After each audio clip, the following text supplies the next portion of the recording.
pertama-tama saya ucapkan terima kasih kepada Bapak Ibu dan juga Ibu Albina sebagai dosen pengampu mata kuliah pengembangan pembelajaran IPA SD. Di sini kami dari kelompok 6 akan memaparkan materi sekaligus mempraktikkan cara kerja model paru-paru terkait materi kelas 5 di bab 5 semester 2. Topik A yaitu bagaimana bernafas membantu aktivitas dalam kehidupan sehari-hari. Untuk mempersingkat waktu, izinkan kami memperkenalkan diri terlebih dahulu. Saya Putri Syahida dengan nomor presensi 14. Saya Hina Safira dengan nomor presensi 19. Saya Risma Wahyuwardani dengan nomor presensi 24. Saya Sri Winarsi dengan nomor presensi 12. Saya Sanita dengan nomor presensi 20. Oke, langsung saja kita akan mempraktikkan dan menjelaskan mengenai materi yang sudah kami sebutkan. Nah, yang pertama-tama sebelum menjelaskan tentang media pembelajaran tentang pernafasan, apa sih pernafasan itu sendiri? Nah, pernafasan atau respirasi itu sendiri merupakan proses mulai dari pengambilan pernafasan, pengambilan oksigen, kemudian pengeluaran karbon dioksida, dan juga hingga penggunaan energi dalam tubuh manusia. Nah, manusia dalam bernafas menghirup oksigen dalam udara bebas, kemudian mengeluarkan karbon dioksida ke lingkungan. Materi yang selanjutnya yaitu mengenal organ pernafasan. Yang pertama yaitu hidung. Hidung merupakan pintu keluar dan pintu masuk udara. Nah, hidung ini sangat bermanfaat bagi proses pernafasan bagi tubuh kita. Yang kedua yaitu faring. Setelah udara masuk ke dalam hidung, kemudian akan diteruskan ke dalam faring. Yang selanjutnya yaitu tenggorokan dan cabang tenggorokan. Setelah udara masuk ke dalam faring, kemudian diteruskan ke dalam tenggorokan. Nah, dalam tenggorokan ini terdapat dua pipa saluran pernafasan, yaitu yang disebut dengan bronkus. Yang kemudian yaitu paru-paru. Nah, di dalam paru-paru ini terdapat satuan kecil yang disebut dengan alveolus. Nah, di dalam alveolus ini terjadilah pertukaran antara oksigen dan karbon dioksida.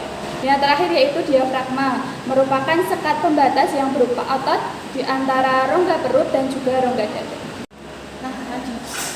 Tadi kita kan sudah mengetahui tentang apa itu pernafasan dan juga organ-organ dari sistem pernafasan.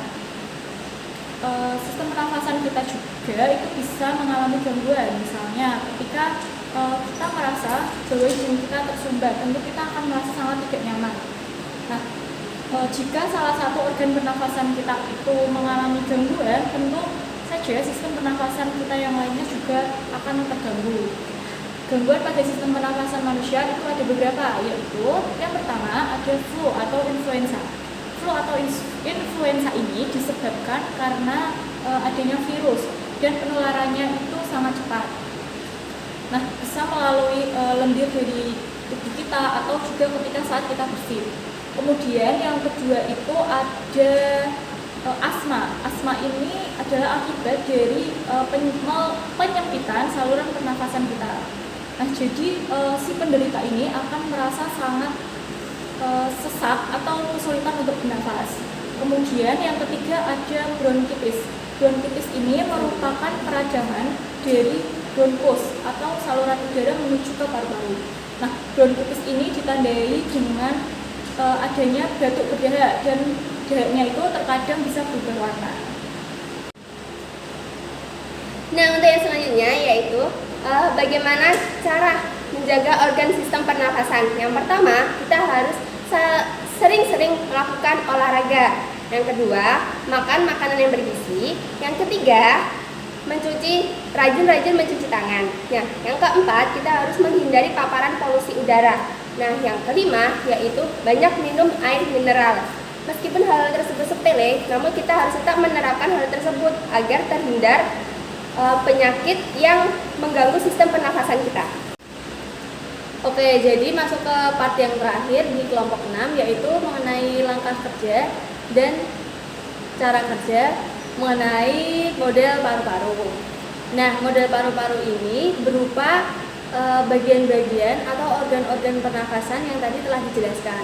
Meskipun pemodelannya tidak komplit atau tidak sesempurna model paru-paru yang biasa ada di lab IPA. Jadi di sini itu mulai dari tenggorokan. Jadi kita menggunakan sedotan sebagai pengibaratan tenggorokan, yaitu menjadi salah satu organ pernafasan. Nah, kemudian di dalam botol sini ada percabangan untuk menuju bronkus, yang mana untuk menuju paru-paru kanan dan paru-paru kiri. Percabangan tersebut disebut dengan trakea.